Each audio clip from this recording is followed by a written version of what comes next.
Hello hi friends, నేను మీ జయసుధని. ఈరోజు recipe వచ్చేసి టమాటా కర్రీ. టమాటా కర్రీ నేను ఎలా ప్రిపేర్ చేస్తానో నేను మీకు చేస్తూ చూపిస్తాను. ఓకేనా? టమాటా కర్రీకి అయితే నేను స్టవ్ వెలిగించి ఒక గిన్నె పెట్టి ఇప్పుడు ఆయిల్ అయితే కర్రీకి తగ్గట్టుగా నేను ఆయిల్ అయితే యాడ్ చేస్తున్నాను. 4 స్పూన్స్ ఆయిల్ అయితే యాడ్ చేశాను. కొంచెం ఆయిల్ అయితే హీట్ ఎక్కాలి. ఓకేనా? టమాటా కర్రీ మీ అందరికీ కూడా తెలుసు, కాకపోతే నేను కూడా ఎలా ప్రిపేర్ చేస్తానో నేను మీకు చూపించాలి కదా. సో అందుకనేసి నేను ఈరోజు అయితే టమాటా కర్రీ మీకు చూపిస్తున్నాను. ఓకేనా ఫ్రెండ్స్? ఆయిల్ అయితే మంచిగా హీట్ ఎక్కాలి. చూడండి, ఆయిల్ అయితే మంచిగా హీట్ అయ్యింది. సో ఫస్ట్ అయితే నేను ఆవాలు వేసుకుంటాను. ఆవాలు కొంచెం చూడండి ఫ్రై అయితే అవుతున్నాయి కదా. సో ఇప్పుడైతే మనం జీలకర్ర కూడా యాడ్ చేసుకుందాము. రెండు మంచిగా ఫ్రై అవుతాయి. చూడండి, మంచిగా ఫ్రై అయినాయి ఆవాలు జీలకర్ర. ఇప్పుడు నేనైతే ఆనియన్స్ యాడ్ చేసుకున్నాను. ఆనియన్స్ అయితే 2 ఆనియన్స్ అయితే కట్ చేసుకున్నాను నేను, మీడియం సైజువి.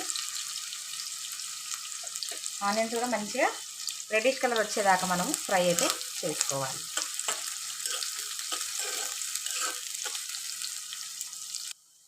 ఇప్పుడు చూడండి, ఆనియన్స్ అయితే ఇట్లా మంచిగా ఫ్రై అయినాయి కదా. సో మనం ఇప్పుడు అల్లం పేస్ట్ అయితే వేసుకోవాలి. నేను అల్లం పేస్ట్ వేస్తున్నాను 1 స్పూన్. అండ్ నెక్స్ట్ పసుపు ఇప్పుడు వేసుకున్నాం కదా. ఇప్పుడు ఇదంతా మంచిగా మనము కొంచెం సేపు ఆయిల్లో అయితే ఫ్రై చేసుకోవాలి. అల్లం పేస్ట్, పసుపు. ఓకేనా? ఆనియన్స్ కూడా చూడండి మంచిగా కడక్గా ఫ్రై అయితే అవుతున్నాయి. కొంచెం అంటే కొంచెం ఇది ఫ్రై అయితే చేసుకోవాలి. అల్లం పేస్ట్ అవన్నీ మంచిగా మిక్స్ అవ్వాలి కదా, అందుకనేసి. ఓకే, ఇప్పుడు సరిపోతుంది. ఇప్పుడు టమాటోస్ ఇప్పుడే యాడ్ చేసుకోవాలి మనము. ఓకేనా? టమాటో కర్రీ కదా, సో నేను టమాటోస్ ఎక్కువే యాడ్ చేసుకున్నాను, 1/2 కేజీ దాకా. ఓకేనా? ఎందుకంటే అది ఉడికితే కొంచెం అవుతుంది, అందుకనేసి. ఓకేనా? ఇప్పుడు ఫ్లేమ్ అయితే మీడియంగా పెట్టి కొంచెం సేపు ఇది ఆయిల్ ఇట్లా ఉడకనిద్దాం.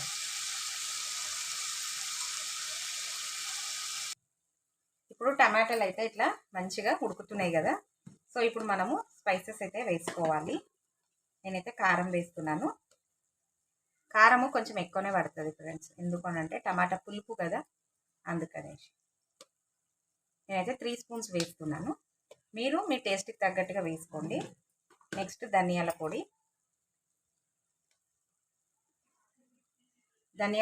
2 స్పూన్స్ వేస్తున్నాను.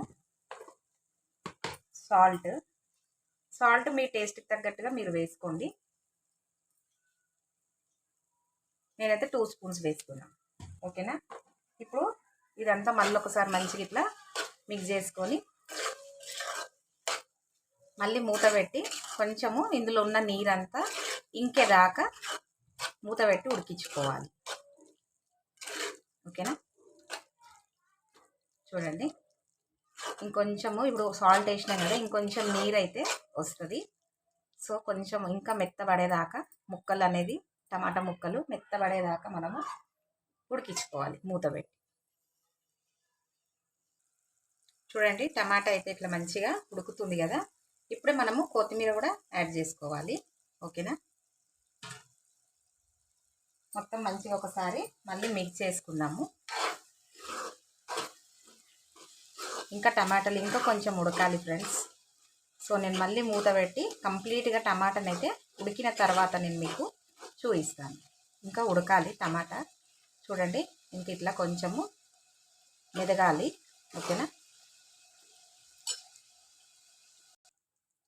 ఇప్పుడు చూడండి, నేను కొన్ని వాటర్ అంటే ఇంతకుముందు యాడ్ చేసి టమాటో అయితే మెత్తగా ఇట్లా ఉడికించుకున్నాను. చూడండి, టమాటాలు అయితే మంచిగా మెత్తగా అయితే అయిపోయినాయి ఫ్రెండ్స్. కొంచెం గ్రేవ్ కూడా ఉండాలి కదా రైస్లోకి తినడానికి. సో అందుకనేసి నేనైతే ఇంత గ్రేవ్ అయితే పెట్టుకున్నాను. ఓకేనా? సో ఇప్పుడు మన కర్రీ అయితే కంప్లీట్ అయిపోయింది. మీరు కూడా అందరూ ఈ రెసిపీ ట్రై చేసి మీ ఫీడ్బ్యాక్ అనేది నాకు కామెంట్ సెక్షన్లో తెలియచేయండి. లైక్ చేయండి, షేర్ చేయండి, సబ్స్క్రైబ్ చేయండి. Thank you for watching.